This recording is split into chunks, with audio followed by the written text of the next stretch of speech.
Welcome back to the Distance Doctor in Practice podcast. This is episode 11 and do you know what? I'm very excited for every episode, let's be honest. But this one is for you, obviously, the listeners, because when I put out some feelers of what topics you would like to hear in the podcast, I've had numerous people ask for Zone 2. In fact, I had one person ask me 3 times for Zone 2. So I took that as a not so subtle hint. And that is the topic today. I feel like it is something that is all over social media for, I don't know whether that's good or bad, I'm not too sure, but it is everywhere. If you search for Zone 2 on social media, you would find a lot of information about it. So as usual, I'm going to try and be the voice of combining the research and also the art of applying Zone 2, but that is not a job that I can do by myself to my best ability without some help. So I'm very happy today on this episode that I am joined by 2 very special guests. The first of which is Rob Merrells. Rob teaches exercise physiology amongst other subjects at the University of Notre Dame in Western Australia. He was one of my colleagues and also was one of my supervisors in my research. His research is across many different domains, some of which is nausea in physical activity. So he's the man that will make you feel like you want to vomit if you're in one of his studies. And he also is currently doing some research in durability. So welcome to the podcast, Rob. Thanks for having us, Kate. You're welcome. I hope that intro did you some justice.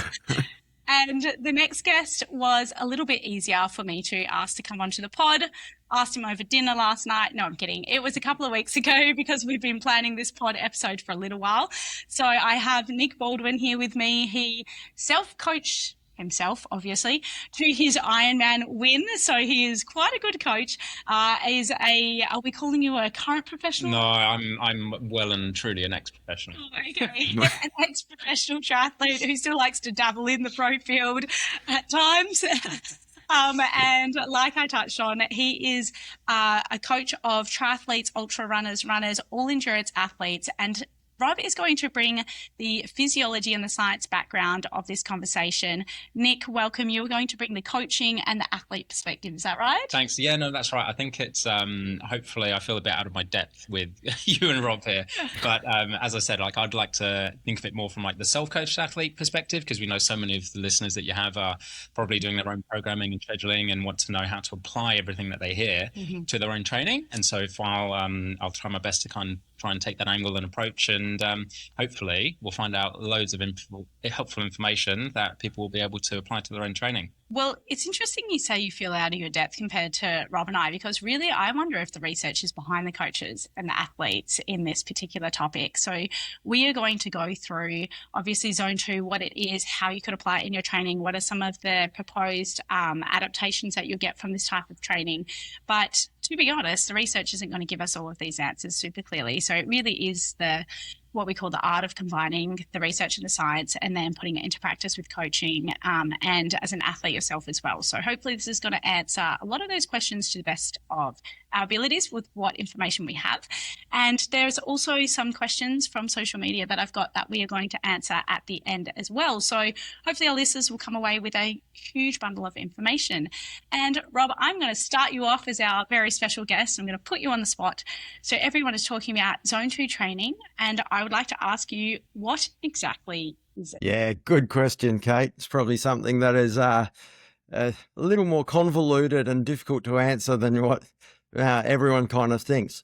So physiologically, when we're constructing our zones, we would say that you've got 3 different break points. And you'd at the top end, highest intensity, would say that there's VO2 max. So if we're working above that, then it is mostly anaerobic type activities. So we're not in that zone. Next, coming down in intensity, we'd say there's lactate threshold 2 or the second threshold. We could use a variety of names. And then below that, we move to LT1, so lactate threshold 1. And that could be measured in a variety of ways, whether it's lactate or whether it's gas analysis.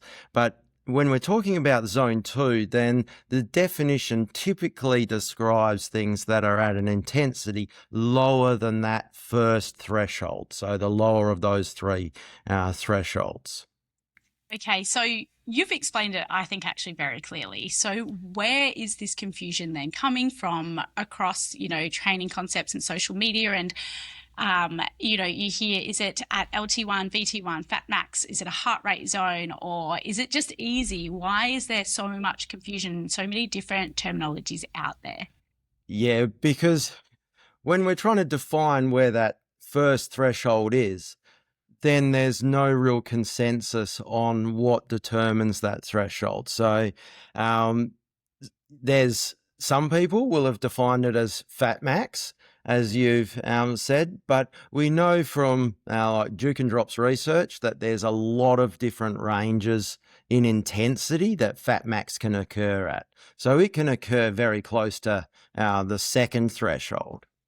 Now, if we're talking even lactate, then you could have different definitions there where a normal resting lactate is about 0.8 to 1 millimole. I suppose traditionally it's been used as about 2 millimole as the break point, but then some definitions will say that it's a 0.4 millimole rise from baseline or a 0.8 millimole rise from baseline. So some of the confusion exists in the fact that we have different definitions for that first threshold. Okay. I'm going to, Nick, pop you in here.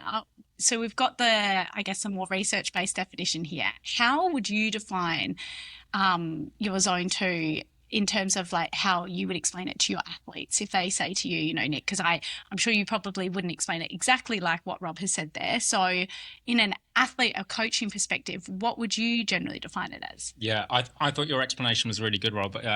Very clear and simple. However, totally different to how I would explain what you said, Kate. So typically, I think the first thing I would say is that for better or worse, think of the zones in a more maybe traditional 5-zone model where we've got zones 1 to 5. And then I know some people might consider 5 A, B, and C. But from my personal definition, I would be looking at zone 2 and talking about it in the context of a 5-zone model and talking about zone 2 being our endurance, steady state, aerobic. I use these words kind of interchangeably, that kind of intensity level. So for most people, this is probably where I would find them completing the bulk of their training in terms of the intensity. Zone 1, obviously falling more within that kind of active recovery at a lower intensity. And then zone 3 being more in line with that kind of traditional tempo terminology, and zone 4 getting towards our threshold, and then zone 5 being our VO2 max and beyond. So that's the kind of context that I would give for my athletes personally. And I'd say that would be the same for both runners and triathletes. And I think as well, it's important to give some kind of guidelines that athletes can use, obviously, in the field, because Rob, as great as your definition was, I would still pose the question, how can athletes use that and apply their own zone 2? Like, for example, I'll pose this question, Rob, to you or Kate, if you want to take it as well. Can you, or would you both be happy in applying something like a heart rate zone for zone 2 for athletes, or is that just too wishy-washy and not really accurate? Oh, now we're getting exciting. Yeah. So I suppose the difference between what I've described and what you've described is I essentially described training intensity distributions as opposed to, and so I've described 3 training intensity distributions, and we'd break things down like that. What you've described then is a zone model, and that's really what zone 2 refers to, is the training zone model. Hang on. You still there? Yep. Okay. Yep. Screen went blank. So I've just described a training. So you've just described the training zone model. So, and that's based on their training zone model is based on the intensity distributions, but we're having to break down some of what I've described as the 3 zones into 5 zones. So it's deciding where those zones line up. That's the difficult part of the whole conversation, and that's probably where a lot of that controversy kind of comes. And can I almost overcomplicate this, but maybe answer a couple of questions from listeners as well, is what Nick's sort of talking about with those 5 zones. Like, say if you use that as a percentage of heart rate max, but then you're talking about it in a different way that's not a percentage of heart rate max. You're actually just looking at the definitions of like what you said with the LT1 or venturi threshold 1 and then LT2. So they're different ways. Like, they're not necessarily the percentage of the heart rate max, isn't it? Like, you're looking at Correct. 2 different ways of going about it. So you really are talking about 2 totally different perspectives, but actually coming back around and talking about the same thing, right? So Yes. I think this, I'm so happy where this conversation is going, because I think this is what causes all of the confusion, but it's really like, hang on, let's not disagree about this. Is actually, we're talking about the same thing. We just got slightly different ways to try and talk about the same thing. And it really comes down to the athlete and the coach as well, of what's suitable for their athletes, or you as an athlete. Or, you know, Rob, you've got more the perspective because it's easier, say, for you and I to have access to metabolic testing or lactate testing to get those thresholds. And then, Nick, it's probably easier for you to use max heart rate that you might get, say, from a 5K park run and then work backwards and get your zones from that. Am I correct in sort of summarizing that? Yeah, I think you're correct in summarizing that. I think the difficulty with an approach of using like a max heart rate to define them is that everyone is so different. And and then it comes down to whether it's pace, power, max heart rate, and the nuance differences between those. Yes, and I'm going to throw in one of our listeners' questions, because this was, I thought, a fantastic question that also related to me. So I know I said I was going to answer these at the end, but I feel like it just suits perfectly now, because I had a couple of the listeners ask this. So they were both really the same, where it was zone 2 for beginner runners, where any running takes you over zone 2, or zone 2 is like walking for me. So keen to learn a bit more about it and if you rate it.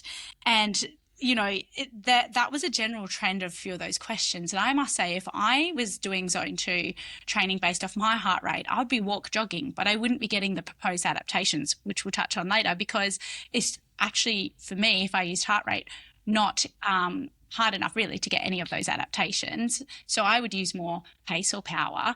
But can we go through a little bit of that for people who go, I understand this concept of zone 2, but if you put me in it by heart rate or anything particular, I'm walking. Yeah. And that's a really common issue that you would see with, I'm trying to divide up those zones, because the problem that I think we encounter a lot of time is, especially with beginner runners, is that you move from walking to running and poof, heart rate just goes through the roof, and now we're at 180 beats a minute kind of thing, something there. And it makes that sound too, doesn't it? Poof, and then... Yeah, it does. Yeah, pretty much. Yeah. And so trying to, especially then you've got a very small range in paces in which that you can actually operate there. So, sorry, I want to point out too that I don't even think this is in some beginner runners. I see this a lot just in experience with female runners. And I know myself, and I'm throwing my sister under the bus here as well, her heart rate just skyrockets. And I think if I tried to use heart rate with her as well, with some of her easier runners, and I'm talking, she's a 250, I don't want to downplay her marathon, 255 marathon runner, and she would still, I think, struggle with this. So I do feel like whilst it's mainly in beginners, I have seen this across the different levels of athletes too. Yeah, okay. So there's a good distinction there. But the question then that I would have is she able to run at different paces and still feel easy, regardless of that heart rate? So are you saying then you would use heart rate is one simple method that you could use? Would you then define these thresholds or define this zone by using pace instead? Or would you use RPE, or would you use all the different things that you could use, talk test? Let's maybe delve into that side of it then for these athletes who may feel like heart rate's not the best option. Yeah. Simple answer is yes. Okay. Podcast over. There you go, everybody. Just run at pace, you can chat. Well, let's then have a chat about, because I think this is super helpful for our listeners. What would you then use besides heart rate to define these zones? I I would tend to look at the paces a lot of the time and disregard the heart rate. But that's only to an extent, though, as well, because I I would combine all of those measures. Yeah. And I would do that. So with my athletes that I coach, which is mostly mountain bike and gravel these days as well, but then just due to the nature of what it is, then you can't climb on the mountain bike at a really low heart rate a lot of the time. But it is still easy-ish climbing. It's difficult to do real easy. But I wouldn't, but the metabolic load and the stresses that are being placed on the body are very different at different paces. And I think that's really what you're trying to get at when you're looking at the different responses for zone 2 training. So in my mind, zone 2 training shouldn't necessarily be easy, but it should be comfortable, I suppose. I've heard it described as the pace that if you got to a set of lights and they were green, then you're not disappointed that you're not getting a little rest. You can continue on going. Yeah. That's good. So let's say, Nick, that you have athletes who may not have a power meter, or maybe don't pay too much attention to their paces, even for example with the run. How would you describe or what are some of the ways that you describe zone 2 so you make sure your athletes are hitting that target zone? Yeah. I think, Rob, you used the best word for it, in my opinion, earlier, where you said feel. And so I think that dialing in your own perceived effort is really important when it comes to not only zone 2, but all zones really.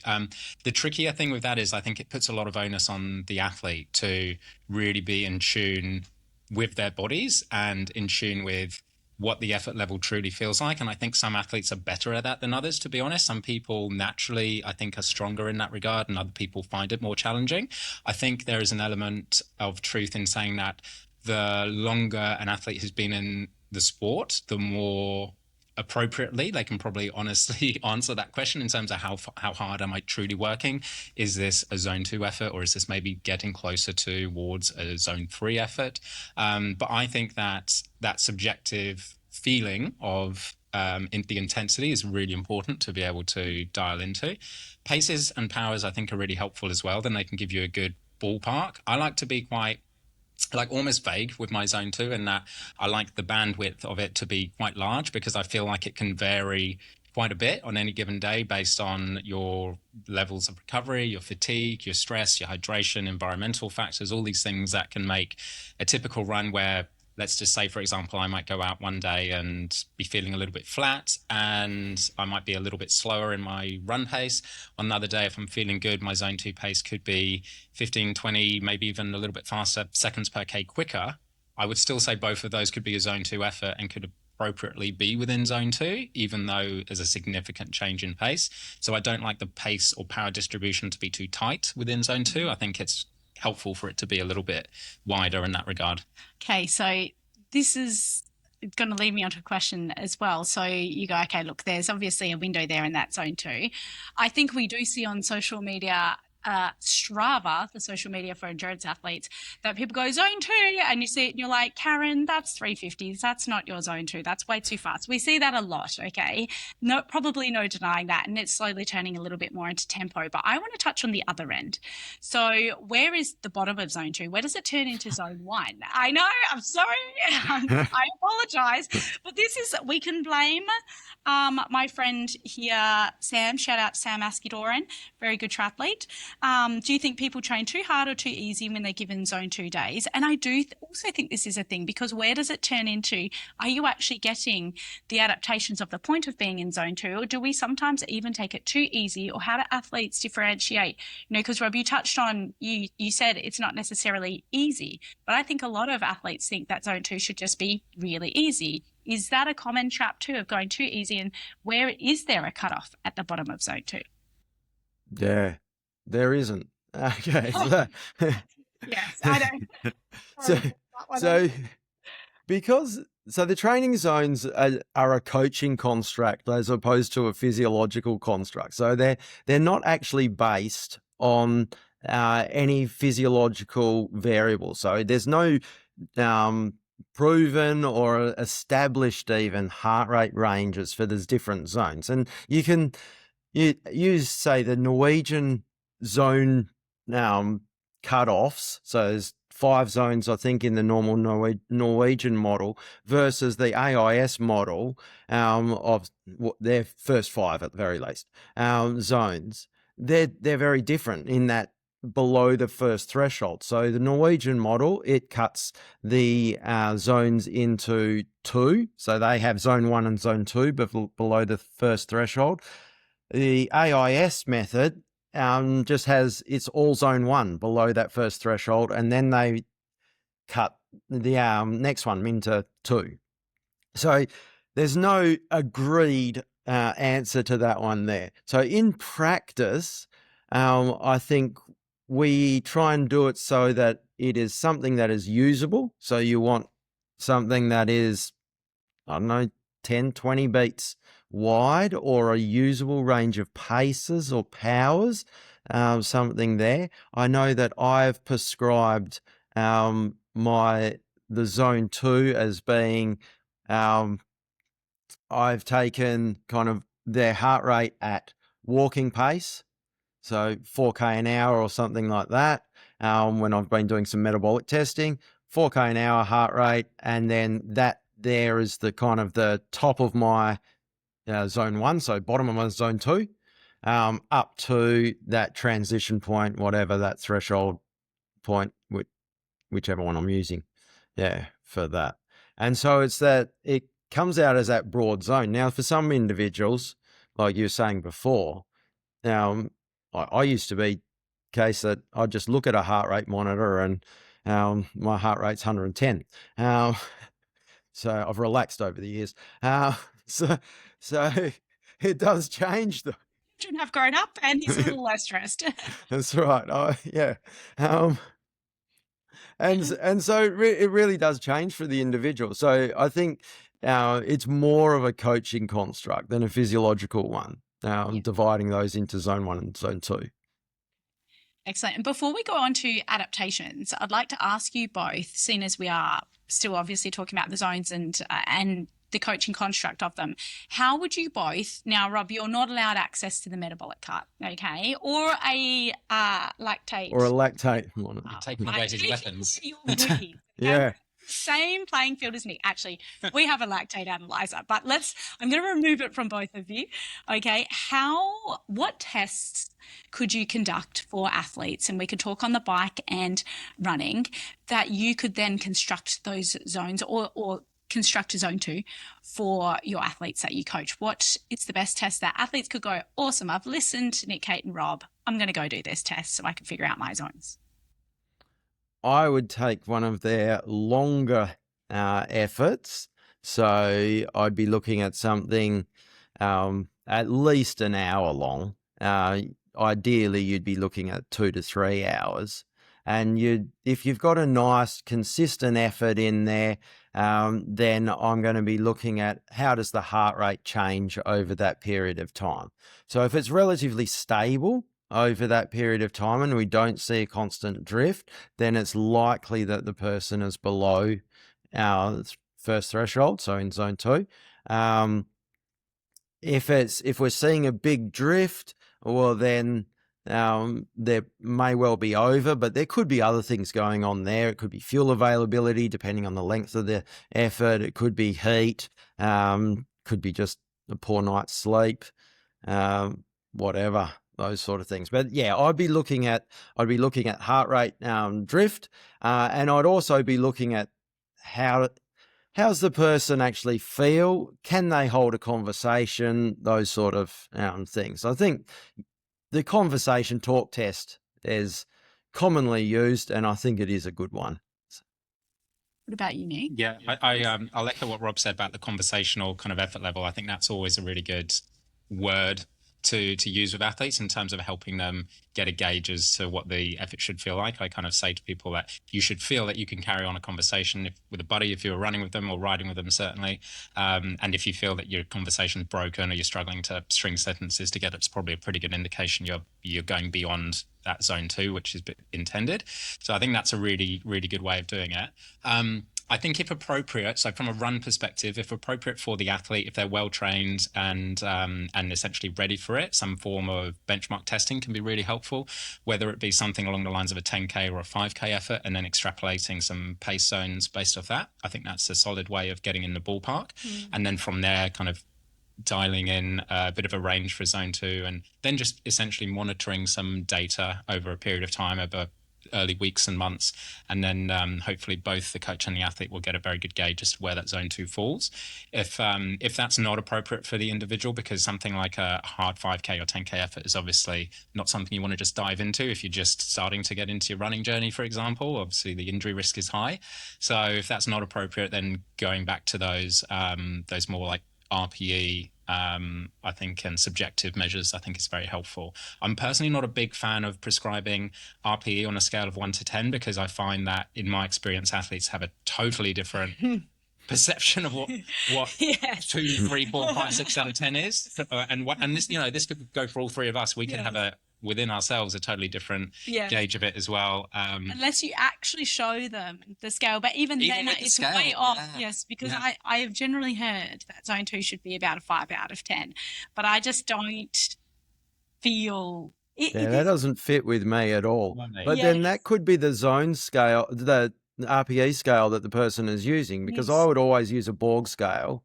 Yes. So for me, in a 0 to 10, it's a 3. 3, yeah. But I would also always work in a 6 to 20 scale, in which case it's at 11.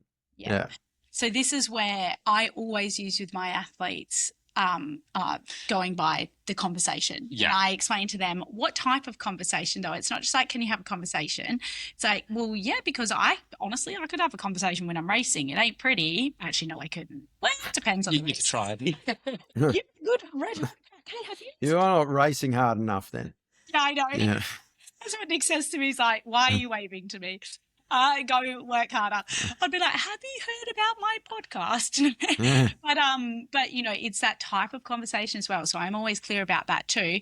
For example, I would say to my athletes, look, you should be able to actually respond to me pretty fluently. No problem if it's slower, then obviously we're not walking, but I would explain what type of conversation too. I think people say conversational pace. There are many different conversational paces, in my opinion. You can force a conversation if you have to.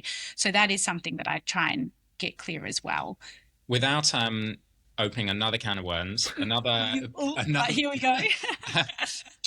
Another brief kind of cue that I would often use, and this doesn't necessarily work for everybody, so I wouldn't use it universally, but I would typically say that zone 2 should feel easier from a run perspective than a marathon effort. Now, obviously, that depends on the pace and kind of level of runner we are discussing, but I think for most people that would probably hold true. Would you think that's fair? Most definitely. As well? Yeah, well, lots of people are surprised by that when they realize what their marathon pace maybe is, and then what they are comfortable doing their zone 2 runs at. Do their marathon a little faster. Well, that's it. So either I think a lot of people are in the sandbagging. Slightly, yeah.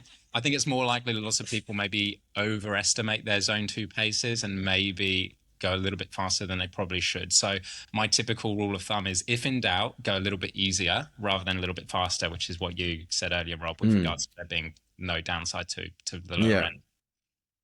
Yeah, the marathon pace, I instinctively agree with you on that. And then I'm start thinking about what happens on a really slow marathon pace. See, but I also think a really slow marathon pace is like compounded by many different factors. They may be athletes who maybe don't take in enough nutrition on race day and stuff. And I think that's starting to go into all those factors as well. So, but yeah, it is, again, I do think it's very athlete dependent, that general saying too. But I would say maybe for a middle of the pack marathon runner, that holds true. But I think there are extremes on both ends. Both ends of the scale. Yeah, so I'm like, hang on. So well, not so much both ends. Because you would see at the elite level, then their zone 2 pace, that first threshold, is well below marathon pace. I mean, marathon pace is... No, but it would be. In this case, it would be statistically significant, yes. Yeah. Well, marathon pace for some of those guys is like, what, 93% of lactate threshold or 94 or something. Even So more, LT2, we're Yeah. talking. Yeah. So one question I would pose as well, you said, Kate, obviously, what would we do for athletes who don't have access to the testing? If an athlete and they're self-coached and they're training, if they do potentially think, okay, either I have access to some form of metabolic testing or lactate threshold testing, and they have the means to do it and they're happy to do it, should this be something that recreational athletes who want to get the best out of their training do? I would. I think it's worth doing once at least. Yeah, because it does set those zones and give you an idea of where to go. Having said that, there's certainly been individuals that I've tested that I've popped them on the treadmill and we went from walking to to second threshold in a flash kind of thing. And that's when I think the prescription of the exercise becomes more difficult. It's not to negate the whole zone 2 argument, but if you can't actually walk without blowing through zone 2, the first threshold, well then that's where I think the whole controversy kind of exists about how much time should we spend, and that was almost a question that was posed by one of your followers there, was that if I'm always exceeding that first threshold or that zone 2, and that might be just it could be based on the pace, it could be based on the heart rate. I'm not sure there. Let's before we actually go on to how much time should we spend there, because that is definitely coming up in the conversation, I want to just touch on quickly what I see on social media. Zone 2 is so glorified. Surely it's magic, right? It has some form of magic adaptations for our mitochondrial cardiovascular adaptation. I think the research is pretty consistently clear that the more intensely you exercise, the greater the adaptations almost across the board. I won't say across the board, but we'd say almost across the board there. So yeah, I think per unit time, I should say per unit time, if we're doing 10 minutes of exercise at a high intensity versus 10 minutes of exercise at zone 2, then you will get more benefit from being 10 minutes at VO2 max. The big caveat to that, however, is that not all stresses are metabolic. And so as a result of that, especially with running, you're going to get more load, potentially more injuries as a result. Let me chime in here. Yes, because can't help myself when the word injuries comes up. And so actually, before I chime into the injury perspective, Rob, can I just touch on what are some of the adaptations that you would expect to get from getting in zone 2? Before I delve into my injuries, I just want to circle back to that before we move on. So you got athletes sitting in zone 2, they hear it's fantastic. What are the actual adaptations that are going to help improve? So some of the promoted adaptations would be the suggestion that there's a lot of mitochondrial biogenesis within that zone. So mitochondria, we all know, powerhouse of the cell. And so that's proposed to be higher in those lower zones by some. Research doesn't really support that at all. Is it because there's not enough research really in zone 2 yet compared to your high intensity interval training, do you think? Potentially, yeah. So that is a potential that's the reason.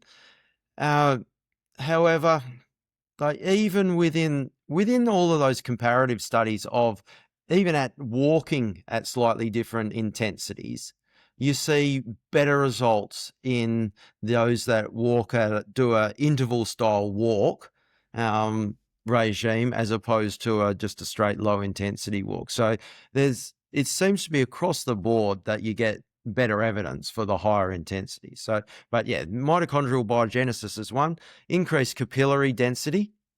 So the capillaries deliver the blood and the oxygen to the muscle. And so if we've got more capillaries per muscle fiber, we've got more oxygen for the muscles, we're better able to burn fats, carbohydrates, and those two that we're interested in. And then we might also get some other cardiovascular central sort of adaptations. So that one, while it's often been thought that the central adaptation, so heart size, is as a result of high intensity exercise. There's certainly a fair amount of information and evidence there to suggest that that occurs during low intensity exercise as well, and potentially better because stroke volume is maximized at those low intensities. So what I'm hearing you say is that these adaptations are very similar or the same as adaptations from high intensity interval training as well. So you're saying this potentially stroke volume may be the one thing that may be better in zone 2 training, but then you're saying they are virtually the same adaptations, but then you touched on, the injury perspective. Yeah. So you're saying that this is an alternative to your high intensity interval training that you can do to get similar adaptations, maybe slightly less research in zone 2 compared to your real high intensity work, but really it's very similar. So it is a really nice alternative to doing those high intensity sessions to get very similar or the same adaptations. Correct. Yeah. Yeah. And from your perspective, Nick, from a coaching perspective, why do you prescribe zone 2 training? I'm glad that Rob took that part because Nick's going to give us the very nice coach-athlete version. You explained that a lot more eloquently than I could have. I'd have just been like, it makes you strong, innit? Makes you yeah, that's right. I mean, that's all we actually want, isn't it? Yeah, yeah. And I mean, really, what you're saying, Nick, is correct. It's just a more direct. Just trust me, it's good. That's right. Been there, I just know the why. That's the only difference. Most athletes, they don't care that they've got a few more mitochondria when they get to the finish line, as long as the time was faster. You can't see those bad boys, so who cares? That's right. Who cares? Yeah. Man, they got capillarization too. Cool. Yeah, that's it. Well, I mean, so firstly, I think there's obviously a limit to how much high intensity training each athlete can handle. And this I've found by working with athletes is very individual, and you have some athletes who seem incredibly robust and can handle a very high percentage of high intensity training relative to their total training volume.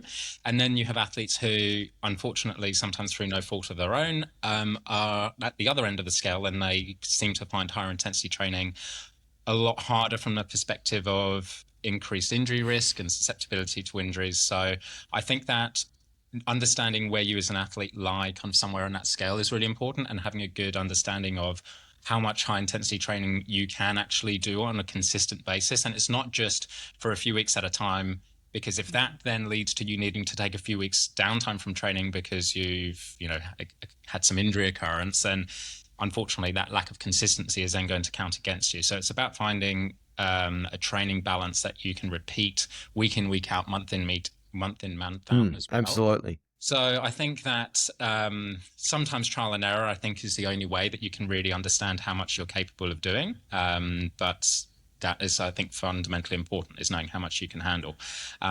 So I think for the athletes who can handle more, then I would, within reason, try and kind of give them a little bit more leeway to do a bit more higher intensity work. But that would still always be supplemented with zone 2 work as well. Absolutely, yep. I think that is the key, is that you can't just solely rely on high intensity training, even though, like you said, Rob, the physiological adaptations might be better for your time investment. The truth of the matter is that you just have to intersperse it with that lower intensity work to give your body the opportunity to recuperate, regenerate. And I always think if you consistently do an amount of training that is just breaking you down, that could be good in the short term, but you're just digging yourself a hole, and eventually you have to recover from it. Otherwise, you're not going to actually realize those adaptations. So a question I have been itching to ask, which I think is going to lead us towards the end of this conversation, but actually this is probably directed at both of you. How long in a single session would you need to sit in the zone 2 intensity to get some of those adaptations that we were just talking about? Well, Good one. Oh, Yeah. because I Yeah. feel like that's a lot more clear cut in the research when it comes to your higher intensity training. But what is it for zone 2? You know, can you sit there for 30 minutes and would you expect to get any of those adaptations, or is it closer to 90 minutes? What's the kind of guidelines, and does it differ among sport? Yeah, so I think the evidence suggests that under half an hour, you don't really get any of those adaptations.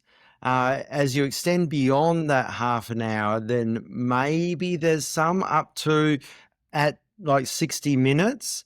But it certainly does seem that you need to spend a prolonged period of time in that zone 2 in order to elicit any of those adaptations. So we're talking like 90 minutes plus there. Yeah. That was a bit of my understanding, was that it generally had to be around 90 minutes, because I've sort of had in my mindset of my zone 2 training, I need to be doing it for a minimum of those 90-minute sessions, especially on the bike, to see any of those meaningful adaptations. And this is going to lead me on to my next question, which was actually before I go into injuries, which I know I'm kind of just keep putting off, but I'm going to get there, because I feel like this tied in really nicely with a follower question. And this is wonderful Francois. Hello, Francois. He says, great. How can you use zone 2 as a time poor athlete? How long do you need to be in zone 2 for the benefits? And I was already going to ask there how long to be in there. So keeping in mind, and Rob, I definitely baited you into that a little bit, because that's what I had in mind too. But keep in mind then your time poor athletes. Yep. And if and I'm sort of answering another question here, but you do hear this about 80% of your training, or I know that in elites, it could be almost up to 90% of training is in this zone 2 kind of area. So how does that then tie in for everyday athletes if we're thinking about that situation we need per session? And we're saying these are going to be, you know, your main course, not necessarily your side salad, then how do you actually fit all of that in realistically? And maybe actually, Nick, I could put this onto you as well from a coaching and athlete perspective. Yeah, I would say that in my personal experience, having trained and raced, obviously, that as a higher level athlete with more time, if you're a full-time athlete or a professional, I think then yes, the bulk of your training really can be that zone 2, simply because of the training volume that you're actually completing. Whereas for the average age group or amateur athlete, they are probably going to be operating at a lower total percentage of zone 2 time compared to time spent at higher intensities. And I don't necessarily think that's a bad thing. However, as long as they are injury free, obviously, and able to consistently train, I think that is the key here. I would personally not get too bogged down in aiming to hit a certain percentage of zone 2 training for the average athlete. I would be much more be thinking along the lines of making sure that they, one, above all subjectively, are feeling good in their training and they're feeling like they're recovering well and able to sustain a repeatable and consistent training program. I think that's really one of the most important things. And doing the high intensity is definitely not a substitute for zone 2 training, I wouldn't say, but neither is zone 2 training a substitute for the high intensity training as well. You want a good amount of both, really, I think is a long-winded answer to what you were asking. Yeah. So it depends. So yeah, absolutely. Yeah. So I would look at it from the perspective of, okay, the key thing that is going to drive any performance or training adaptation is consistency.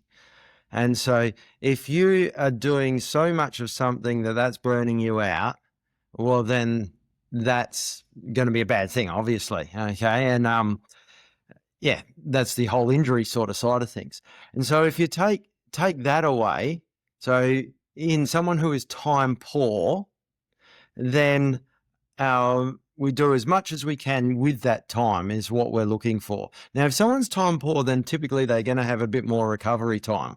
We're hoping, at least. Okay. So, and so from that perspective, then I would tend to push the training intensity up more, because per minute you do get more bang for your buck when you're at a higher intensity than you do lower intensity. But you then have to balance it, like Nick was saying, with the recovery, because you only improve when you recover. So you can't do necessarily one without the other. And for something that is a longer endurance event, like an Ironman, say, for instance, then obviously you can't just go doing, half-hour hit sessions or something and expect to be able to complete 14 hours on a day or something. That doesn't work either. So it's you have to be balanced between what you can actually do physically and what you've got time to actually do there. Yeah. And would you, obviously keeping that in mind, you hear a lot about this 80-20, or in the elites, even like 90-10 percent rules where you do see 80 to 90% of training be at that high percentage. Do you keep that in mind when either of you two are programming? Or, Nick, you could probably lean more into that. And then Rob, you could also look into what the research supports, because from my understanding, it's sort of tending to be shifting away from more of this polarized into more of the pyramidal that is, and the research's always got to swing, I think, and it depends what you want to read, how you want to interpret. There's so many different aspects. I know, so this is a very loaded question, but I think it's a very common question, though, that I think a lot of our listeners have, because you hear these words and this terminology thrown around. So what's your thoughts on your Zone 2 taking up 80 to 90% of that? I think it's excuse me, I think it's a good approximation and a good ballpark. So if I again brought my own personal experience training and racing, I think when I did my last marathon build and I was giving it a really good effort and getting up to 140 to 160 Ks a week, when I calculated, which I did, the percentage of time I spent at a higher intensity, a lot of the time it was somewhere between that 10 to 20%, which would have put me at an 80-20 to 90-10 kind of ratio. So I actually felt within that, even though I wasn't specifically planning to fall within that. That's just an amount of intensity that I felt I could handle alongside the volume that I was completing. When I look at what some athletes that I work with personally do, and also talking with other athletes and seeing what they do, I think lots of athletes do actually fall a bit higher than the 20% of age group and amateur athletes. Now, sometimes that's not necessarily by design. What I have found as well is that lots of athletes who are balancing work, family, and busy schedules, the sessions that during the week they may be more inclined to lose or not necessarily complete might be that odd active recovery session or that lower intensity session within the week. And so when we're missing some of those sessions, all of a sudden our percentage of higher intensity training increases. And so you might, as a coach, for example, have designed the structure of the week to be somewhere around that 20 to 25% high intensity, but it could work out being 30 to 35, even close to 40%, depending on the completion rate for the athlete. Yeah. I think so. When so it was Steve Seiler who first did the he does not quite the 80-20, but he characterized the training habits of the elite endurance athletes, and his characterization was the intent of the session. So it wasn't even actually heart rate or zones or power, pace, outputs or anything like that. It was just the intent of the session. And so that's where they saw out of 10 sessions, you've got 8 that are intended to be quite low intensity. So I would, for someone who is on a lower training volume, who is time poor, then I really wouldn't worry about sticking to that 80-20. I'd be quite happy to stray away from that.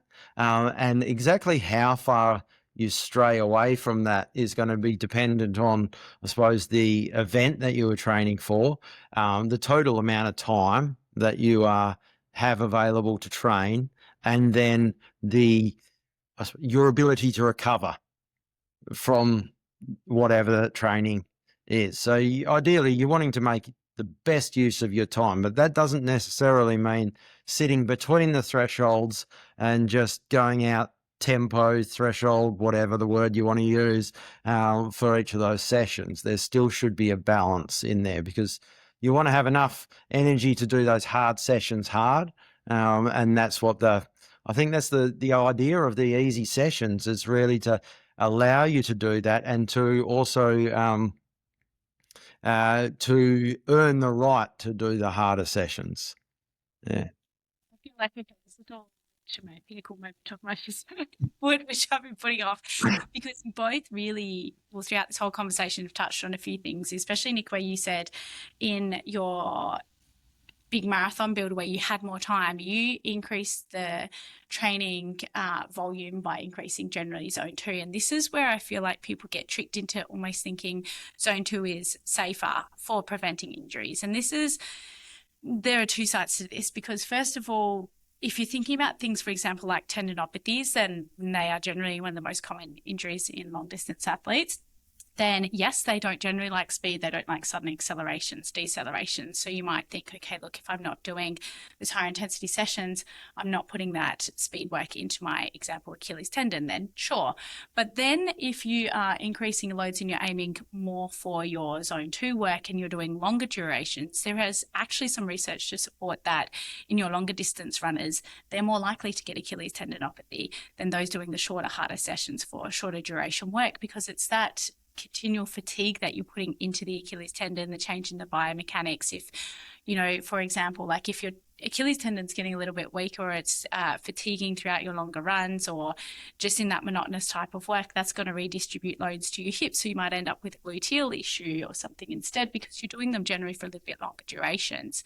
So I find that it is a real catch-22, or if you're bulking up your case just with adding zone 2, thinking that it's safe, you're still accumulating fatigue, especially in runners as well. You're still then going to have consecutive days where you are just running and you're putting that load into your bones, into your whole musculoskeletal system. So I think that just thinking of it as a safer option, or almost like a free pass, or it's just a zone 2 or just an easy run, is not actually the right mentality to look at it.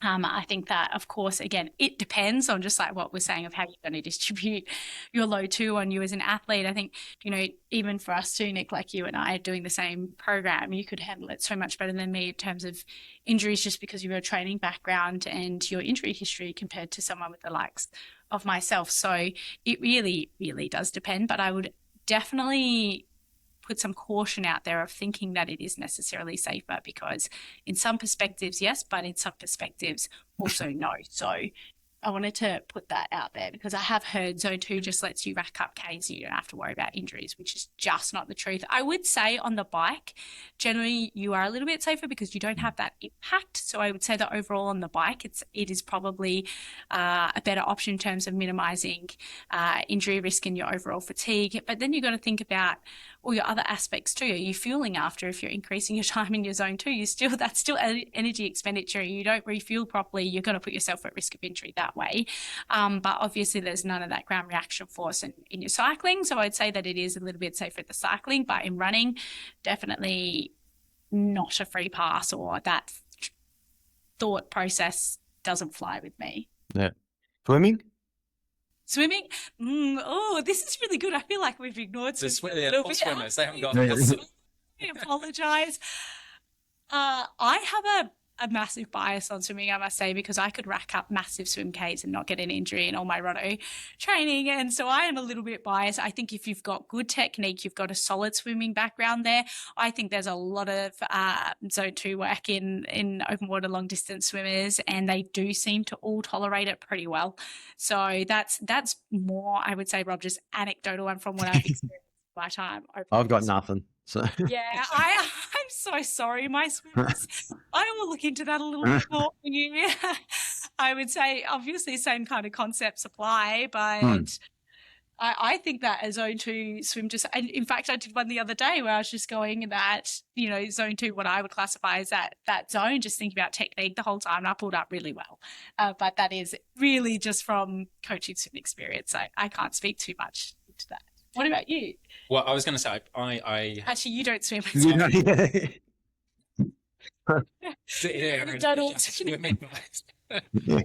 I have on a slightly different note. I have one question which I've really been wanting to ask, and I'm happy for either of you to take this one. So, let's say, for example, you have a runner and they are training for a marathon, and they're extending the duration of their long run week on week. Now, early on in their build, as they are progressing the duration of their long run, let's say that, because this is something I see quite often, in the back, especially quarter to third of that long run, you'll see heart rate drift. And sometimes that's correlated with a decrease in pace as well. And I have seen this personally with myself as well. Let's say, for example, if I'm trying to maintain a steady pace throughout the duration of a long run, I'll see heart rate drift occur later on in that run. Now, what's happening physiologically here? Am I in this instance, or are athletes in this instance, are they drifting beyond zone 2 in towards zone 3? Are we expecting to see an increase in blood lactate when this is happening as well? And should we be ignoring the stress that we might be feeling? So, for example, that higher heart rate, and should we be just continuing with the steady pace? Or should we be trying to keep the RPE and the effort in line with that zone 2 and accept that we're going to see a decrease in pace? Do you want that one? Answer this better, and I'll add in as I. Okay. All right. So basically, should you reduce pace to stay in zone 2 in a long run? Good question. Yeah, it is a good question. I've got my thoughts on it from a practical standpoint, but it is backed with zero science. So that's why I'm throwing it out to you guys. I actually think your practical standpoint is probably what you're going for, more so than the science, because like the part of the thing with the whole zone 2, and I'll probably get off topic a little bit here, but part of the thing is that it's not like you hit zone 2 and then you cross over this actual threshold kind of point. It's a continuum. Yeah, we see a change in the inflection of the lactate, or we see like the amount of oxygen per liter of air that you breathe in, that decreases that you're using there. So you see a less efficient kind of breathing pattern occur, but it's not like all of a sudden your physiological your training stimuli change completely. So I think that it's okay to drift a little and maintain the heart rate if the pace is the goal. So if on the other hand, it is supposed to be an easy long run and you're just trying to achieve the kilometers, hit the distance, then you're probably better off backing off the pace, keeping it easy, because the heart rate does reflect some of the physiological change, not necessarily all, but some. And by backing it off, then you reduce that stress a little bit, I guess. And part of just to explain the reason for the heart rate drift, you've got two things going on, or a few things going on. You've probably got increase in body temperature. So that's going to stimulate the heart to contract faster, as well as a decrease in maybe plasma volume if you haven't been fueling or rehydrating as well. And so in order to get the same amount of blood going to your muscles, you're going to have to pump out more blood, which is increase in heart rate. Second thing there, it might be change in the fuel utilization. And so if you've been using up more glycogen and now we're relying on more fats, then it takes you more oxygen to produce the same amount of ATP, muscle fuel, from the fats compared to glucose. And so that is going to require more oxygen being delivered, which requires more blood, which requires an increase in heart rate. So, yeah, so those are probably the reasons for that change. And that's going to occur across a long run. And see, interesting, because and I think just from knowing you, this is what you're going to say, but I hope I'm not wrong on that one now, because otherwise I don't know you very well.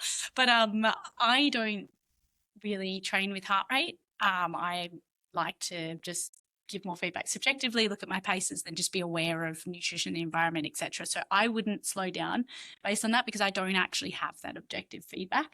So I would hold the pace as long as the intensity felt the same to me. But in Rob's case, if the goal was, no, you must keep this fluent, easy conversation pace, then sure, I would dial it back if I felt that creeping up. And of course, with that slight increase in the heart rate, your RPE or your subjective feedback, it's going to feel a little bit harder. But I would still feel like Rob said, I wouldn't feel like I've magically overstepped a mark. I'd go, I'm still feeling fine. I can still chat. I can still do all these things. Sure, it's a steady harder, but I would just make sure I'm staying on top of nutrition and cooling, and unless it was like a crazy hot day, and would probably just hold the same. But what What was your thought on the coaching an athlete? Well, yeah. So maybe not every single time, but my general thought would be continue and accept that the difficulty is going to increase and rise on the back end of a long session, whether that be Because you're not run or fresh. ride. Yeah, of course. Yeah. And I think there's an element of specific race preparation with that, and from a mental standpoint as well, which can be beneficial. I think if you go into race day and you haven't had any long sessions where you've actually found it a little bit more challenging towards the back end, you're in for a surprise on race day. So, Yeah. so I think that if you've experienced the challenge of holding pace, when you're heavily fatigued, then I think that's a good skill to be able to practice in a training environment before race day. Because even those zone 2 runs, if you're running for a while, it still doesn't feel like glorious. You don't get home and feel like, oh, I've done nothing. Yeah, absolutely. You've sat there or you just literally did a 40K, as you do, zone 2 run on the weekend, and you came home and you're like, oh, I'm tired. Well, yeah, because you just ran 40K. It's not, even though it was zone 2, that was the aim, it's still not like you come home and just go, I actually didn't do anything. So there's still that with it. So I agree, you still need to, it still is a nice way to feel that little bit of that challenge without absolutely exhausting yourself, which is the point of zone 2. Yeah. On the flip side, you don't need to actually push up to the border of zone 2 either. It's not like there's something magical that happens at that border, and so we need to be as close to it as possible. And I think that's probably one of the mistakes that athletes make, is that when you say you want it in this zone, it's like, all right, we've got this much to play with, I'm going here. And yeah, and that's a mistake. Very true. But that looks better on Strava. Yeah. And then you still label it zone 2, even That's though right. really probably wasn't. Wasn't, yeah. Right, upper end. Okay, well, I think that we're going to round this up on this particular topic. So hopefully for our listeners, they've learnt a heap from this. That is really as much as we could fit in the space of about an hour, which is probably, well done team, our longest distance doctor pod episode. And thank you very much, Nick and Rob, for joining in on this episode. I'm sure there's going to be many more with our coaching and research brains combined. And thank you to our listeners for tuning in. If you enjoyed this, please make sure you give us a subscribe or a review, preferably 5 stars would be great. And we will see you in the next episode.